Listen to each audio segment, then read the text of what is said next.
something of this size, I could use a bigger knife. But anyway, this is what we've got to work with. So it's not going to be a pretty sight what I'm going to be doing with this fish, but look, the job gets done. You just have to do it because you want to eat this fish. So let's get stuck into it. Was bled on the beach, so when Martin caught this, he straight away bled it. That's important, but you really can't stop all the blood that you're going to get inside this fish anyway. Obviously it's better when you bleed it, but you're still going to get a fair bit of blood in the fish. We're going to cut that out and only keep the white flesh. So the first thing to do is to cut the first cut along the backbone on the side. This is the way I like to do it. There's so many different ways, but I like to do it. I'm right-handed as well. I like to cut along the backbone facing away from me. So that's what I do first. It's my turn now. Just waiting for that wave to bring that salmon in. Oh, there it is, yeah. And it's a good sized salmon. Let's go, let's go. Nice. Nice one, honey. Okay, so before I actually make that cut, I just need to make a sliced cut up behind the head. There's a lot of meat up here behind this head. So I need to make that cut, and I also need to do the cut at the end of the tail. And then I just need to work my way down towards the tail. It's a whole different thing when the fish are this big, I'll tell you what. Whole different thing. I'd rather be filleting up a little Tommy Rough. Much easier. And these things, they're so slippery. All right, so I've made the cut up behind the head here. Just cut in until you feel the backbone. And work your way down it, keeping the bones on this side. You can feel it as you're going down. I'm not slicing, as you can see, I'm not slicing all the way through the fish. I'm just getting it started.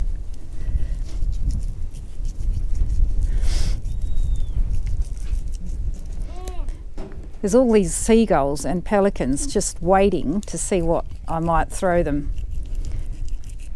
They must get a lot of scraps here, I would have thought. All right, even the scales are huge on this thing.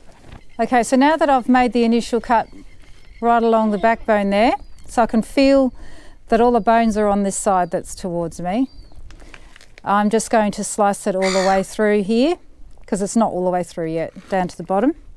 You can see all that, the bloodline in there. All right. I'm always mindful not to cut the guts open, just to try and leave everything intact, because otherwise you just get a big mess. So the guts are all in here. So here we are, just working away along. See, there's the bloodline there.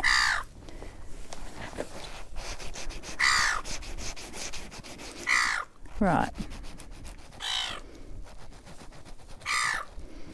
Look at the size of this fillet. Oh my goodness, it's huge. I feel like my knife's blunt already. All right, this is coming along nicely. I probably could have left a bit more, well, taken a bit more of that flesh there, but anyway, I'm always paranoid about spilling guts everywhere. We've got a lot of fish here, so it's nice. You don't feel so concerned about a little bit of wastage. See, I could have done that a bit better. That's all right, just that bit of flesh there. So that's the first fillet off. Looking good. So we'll turn it over. So as you can see, the scales are still on the fish. I haven't scaled it, and I also haven't gutted it. It's just a complete fish, and I'm just going to take the fillets off. It's nice and easy. Scaling makes such a mess. Okay, so I'm going to do the same thing on this side, make the cut at the base of the tail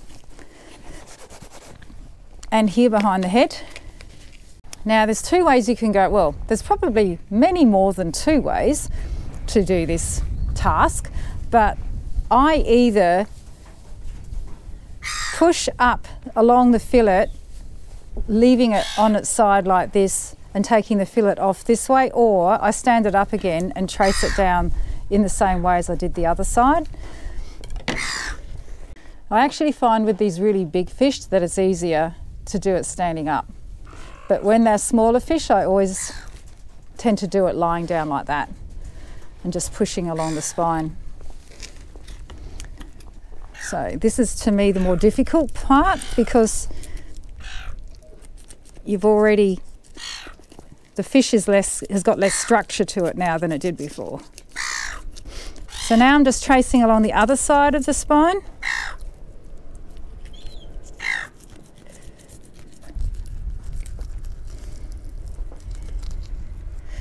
All right. Now,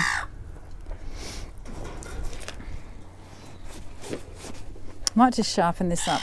Just got another one. Same again on the salted mullet. So we're using size 4.0 hooks with keeper hooks, and both fish so far have been caught on the keeper hook, which is interesting. There you go, there's the rig there, look at that, beautiful. Okay, so here's the second fillet now.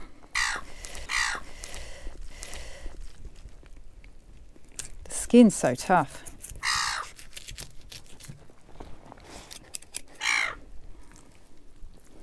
Coming off like so.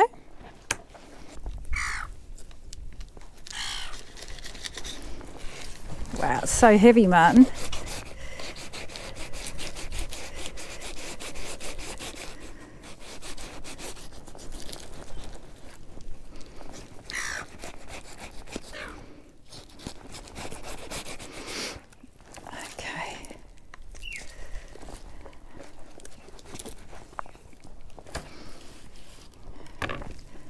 So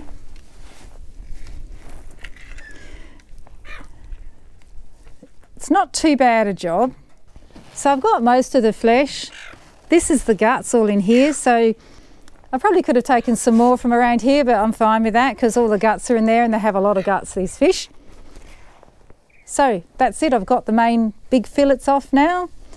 I'm going to keep this for Burley. This is a big fish frame like this is excellent Burley. So we just freeze them like this and then stick them in the Burley bags on the beach. So it's a very big fish, this one.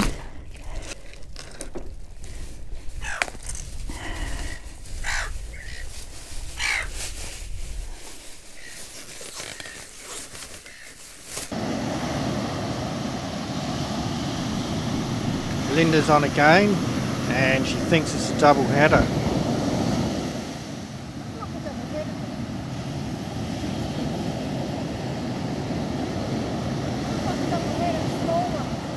A double header, you reckon? The smaller ones, yeah. The smaller ones, okay. Again, because the weight of the fish, Linda's waiting for that wave so she can bring it in. Oh wow, look at that. That's crazy. Oh yeah. No wonder it's heavy. Pigeon pear. No wonder it felt heavy. Alright, so now I just need to take the fillets off the skin. And then we can cut in and get all the blood out of it. So this is going to be a bit tricky because the knife, you know, it would be a lot easier if I had a bigger knife. Anyway, just make a cut in at the bottom and then you basically hang on tight to the skin and push down towards the table, and you're just leaving the skin behind and working your way up so that, wow, it's such a big fillet.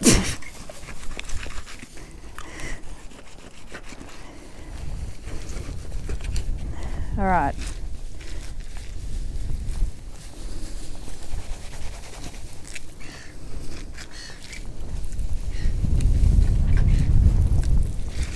Okay, so then you have your skin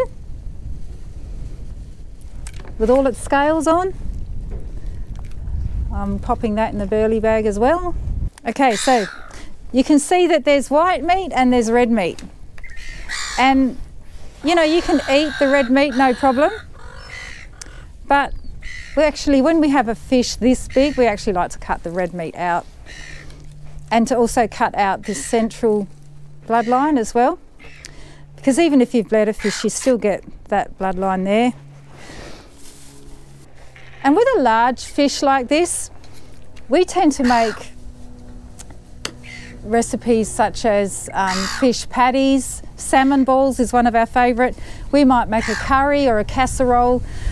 Even put some in the smoker. So it's not the sort of this size, you really wouldn't be pan frying, you know, just in your lemon juice and garlic like we would something smaller. So you can chop these up into a bit smaller pieces when you're filleting for that reason, because you're not trying to, you know, we're going to end up probably chopping this up really finely when we make salmon balls out of it.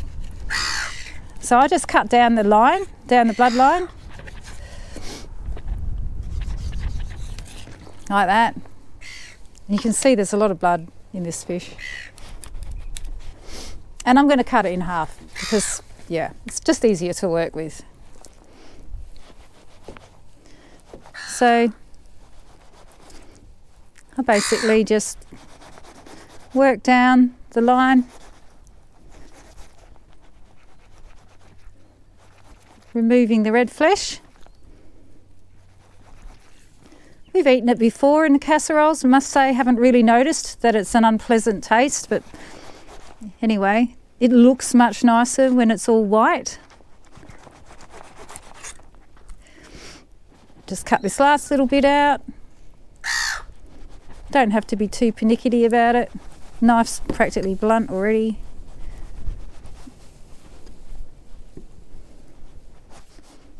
I've never caught, I mean, I've caught a longer fish in that the gummy shark was longer, but it only weighed, you know, a couple of kilos.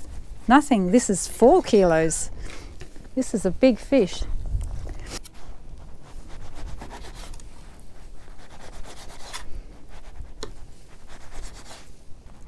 So when Martin bled this fish on the beach, a lot of blood came out of it, and you know, but there's probably more effective ways of bleeding fish than when you're finished. There's probably more effective ways of bleeding fish than the way that we did it on the beach. We just do it the way that we know how. So anyway, you might want to look up that if you're interested in how to more effectively bleed them. Okay, so that's the first half. Same again for the second half.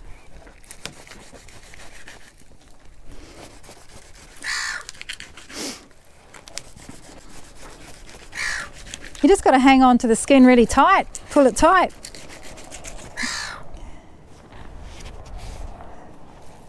So that it comes away easy, like that. Comes away really easily. All right, so you got all the red meat on this one to cut out.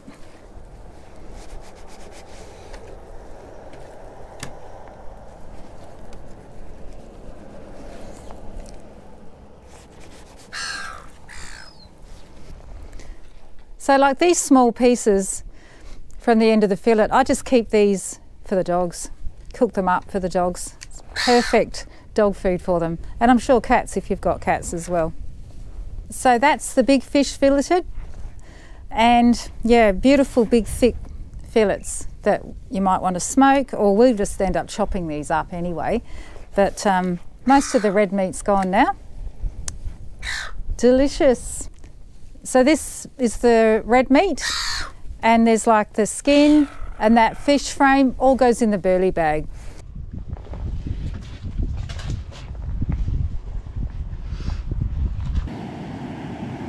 Yeah, I can see it there. It's a bit of a ridge to get over. I think that's how I lost mine. Let's see it come in. Oh yeah, look at that salmon, Martin. Woohoo! I think this is the biggest salmon I've ever caught. Yeah. Look at that. Oh, it's massive. Martin, that is huge. Oh yeah, I reckon that's your PB. It's massive. It's only just hooked on the side with a keeper hook. I reckon that's got to go 60. So I caught this on salted mullet that we salted up the other day. 76 centimetres, maybe 77. Oh Martin! This one I'm actually going to keep for bait. So I'm not going to take the skin off, I'm not going to take the scales off. I'm just going to cut the fillets off, and then I'm going to cut it into chunks. I'm going to salt it. It's fantastic bait, and the skin's super tough and it hangs on in the turbulent water. So that's what I'm going to do with this one. And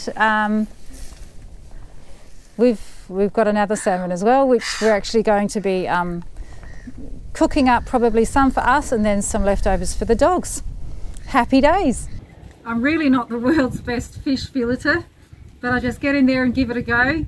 And you know, dinner's always fine. You don't have to be perfect at it, you just have to give it a try. If it looks messy, so what? So please leave your comments. We'd love to hear feedback from you. So there you have it. We've done back-to-back videos on Back Beach, and you're going to want to keep coming back.